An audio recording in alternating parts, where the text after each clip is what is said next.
Oh, welcome, Chris and Grace. How are you? Very well. Really Thank you very much. Good to see you. Fantastic. Yeah, it's good to see you too all, and thank you for joining this session.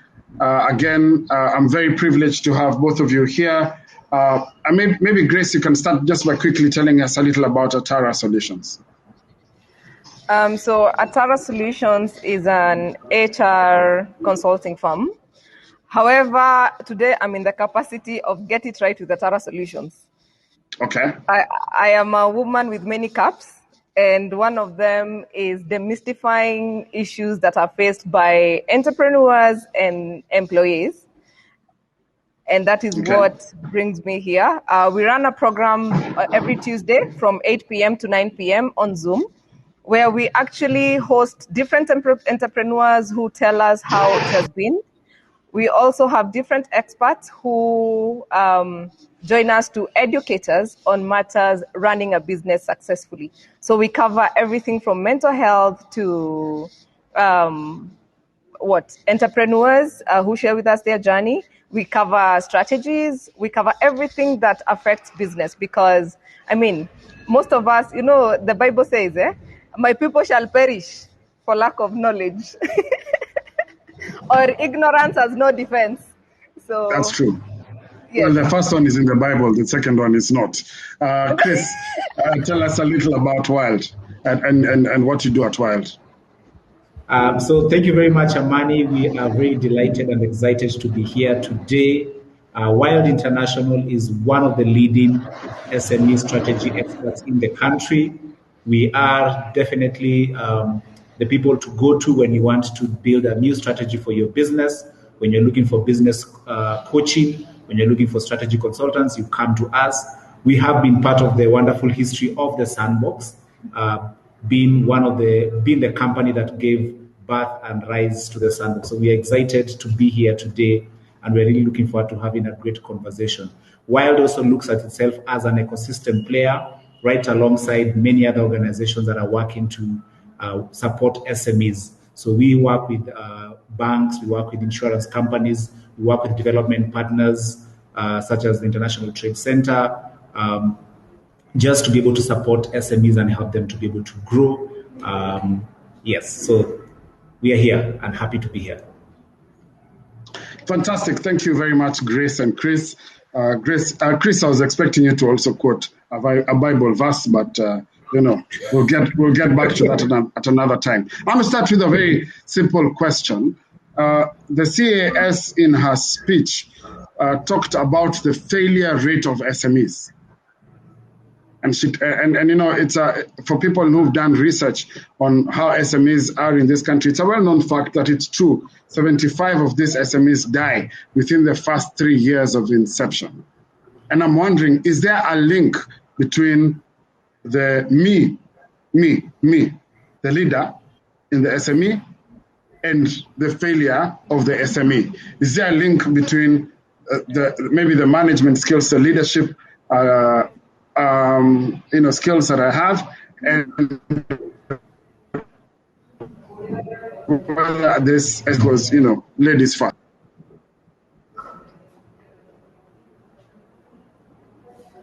Okay, so Grace, you're going first. Okay, I didn't hear the last part. Yes, but I will be very careful with the yes, because there are many other factors that come into play for failure of business. It's actually very sad that the businesses that started this year, this is 2021, in January, will not see the end of this year, December. And part of it is, of course, the leadership. And allow me to relate this with change management. A lot of us go into business without knowledge of what is expected of us. And when you look at it from a point of compliance, if I take it as an example, for us to run a HR consulting firm, we need to be registered with IHRM. Now, that we know. However, when it comes to KRA, we may not be very informed about what exactly they require of us as a business. And this I'm talking from a leadership point. So if you're a leader and you're not informed in terms of compliance, it could cost you.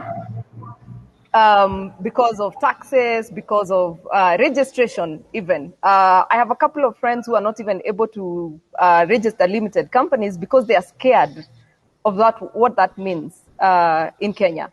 So yes, it has something to do with the leadership, but not in its entirety. Leadership, obviously, if you don't know how to manage your time, if you do not know how to prioritize, if you just woke up and went into murky waters and do not have support system, obviously, the challenges may not be, you may not be able to handle the challenges that come with entrepreneurship. So leadership skills, the personality of the leader, the why of the business is very important, and this is what keeps us going. And I'm sure Chris will agree with this. Yes. So let me say this: a business, for it to succeed, requires several ingredients. But before I talk about that, I'll give you a story. About the year 2006, 2007, I was working at a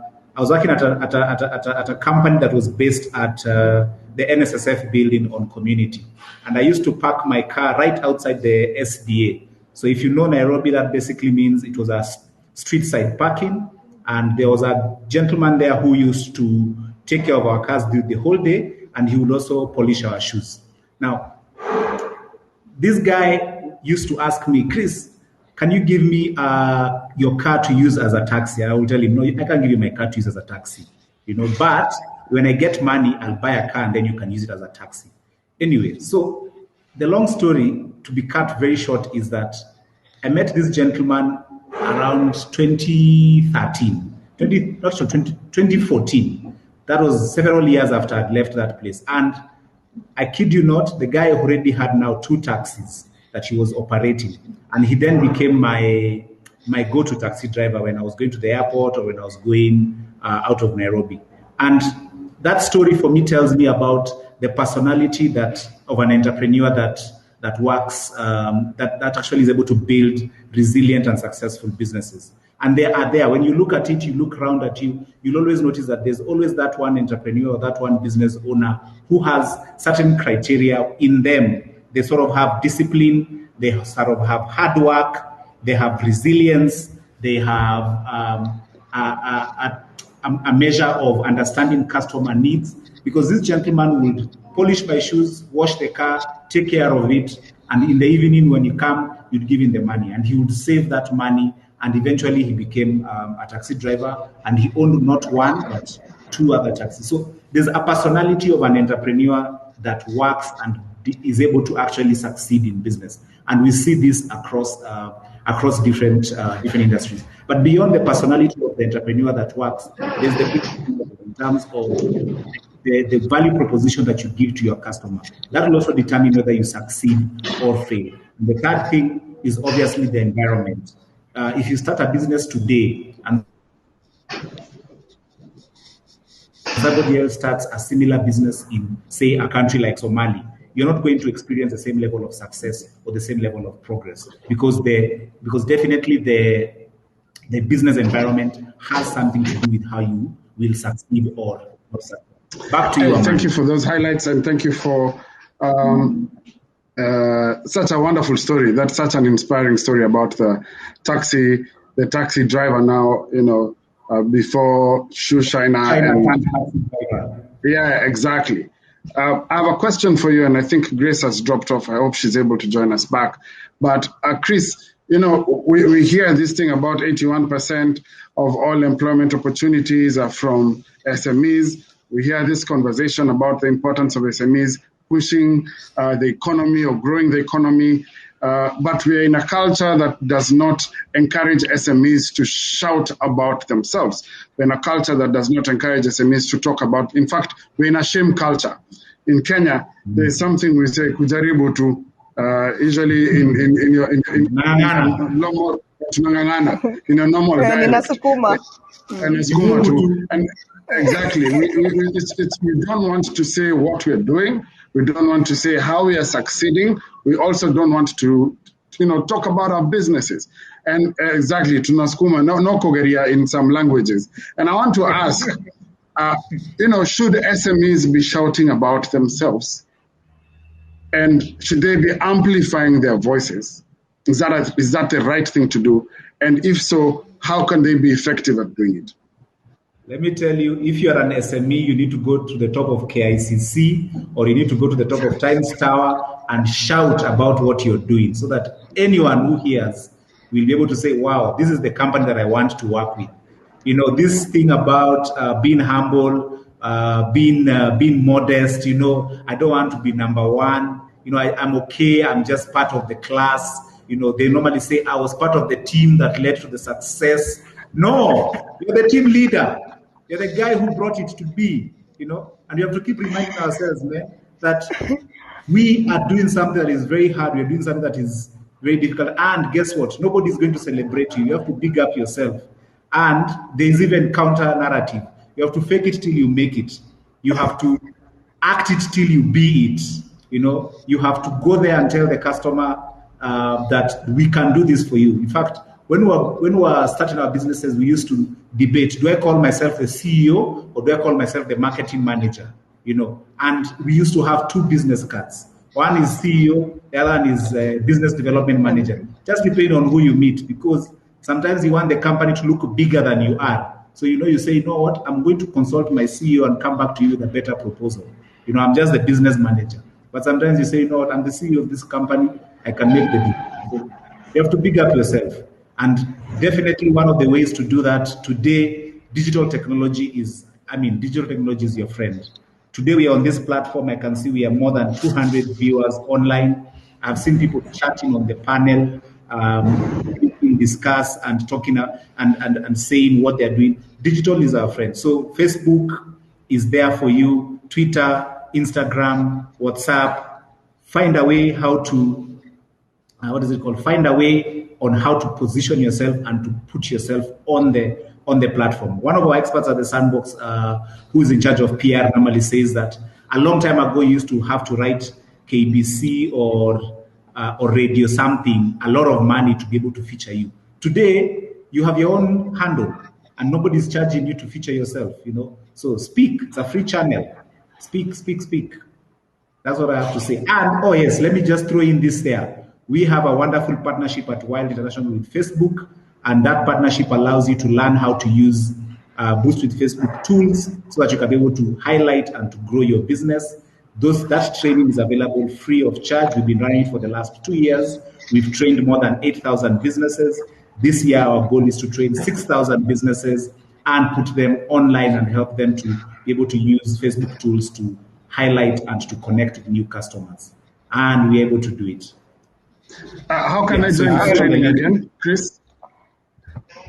We'll share with you a link on how to join the training. It's there on the chat. You can click there and you can actually have a session. One of the sessions is going to be on Thursday, and it's going to be right here on this platform as part of the big Baraza. All right, fantastic. Grace, your thoughts about how SMEs should be talking about themselves. I'm already seeing them pushing on the discuss button, and I like that. But just give me your thoughts. Should we be shouting? Of course we should be shouting. Gone are the days when we kept quiet and waited for somebody to notice you. No one owes you anything in this world, and therefore you need to actually take it upon yourself to get yourself out there. Now, there's something that we are all suffering from, and especially leaders. Okay, not all, but most of the leaders, and the reason why they take a back seat is something we call an imposter syndrome. You want to shout about yourself, but you think, why can't people just notice me? Why do I have to tell them that I'm here? And this is something that is really, really costing us. Or like Chris has said, when you're called CEO, you start thinking, oh my God, am I a CEO? I prefer to be called something else. So you have to shout about it. There are platforms to shout about it. This evening from 8 to 9 p.m., we are hosting a business owner who will tell us how he's been able to become a serialpreneur. These people with 1,000,001 businesses. And some of these things we don't host them because we want to gain. We just want to educate people that it's doable, that you don't need to sit at the back seat. There are platforms that have been availed to you. And Facebook, for example, you can go live and talk about something and tell people what you're doing. So we have opportunities and we cannot keep quiet. By the way, somebody asks you, how do I deal with competition? Number one, you do not deal with competition by staying behind the wall. You have to come out here and face the competition. I mean, the market is so big, you'll get your own clients and they can only come to you because you're out there. I like it very much because if you're not talking about it, you're not, even not in the competition in the first place. We've run out of time, but I want to thank you, Chris and Grace, so much for your insights. Grace, please post the link also to your session so that as many of us as would like to join the session can. I do want to hear this serialpreneur. It's very interesting because once upon a time we used to be told, focus on one thing. Okay? And now we are told that to make wealth, you cannot have one source of income. So I have questions for this serial entrepreneur. And so, thank you for that. Chris, you get a job. Say something. Used to be told, work hard, you get a job. Exactly. Yeah. Exactly. Exactly. Not a business and employer. That's true. Exactly. And so I'm very grateful for your time. Thank you so much. And, we look forward to engaging with you on these different platforms that you have. Your training on Thursday, Chris, and your also your session this evening, Grace. Our next session is a wonderful one because this one is about resilience. Our next session is about understanding how do you deal with crisis as a small business, and especially because we've been in this pandemic. It's by Dr. Gadhuru, and I'll be introducing him shortly. Thank you so much, our panelists, and we can join the next session, and I'll be introducing Dr. Gadhuru there. Karibuni.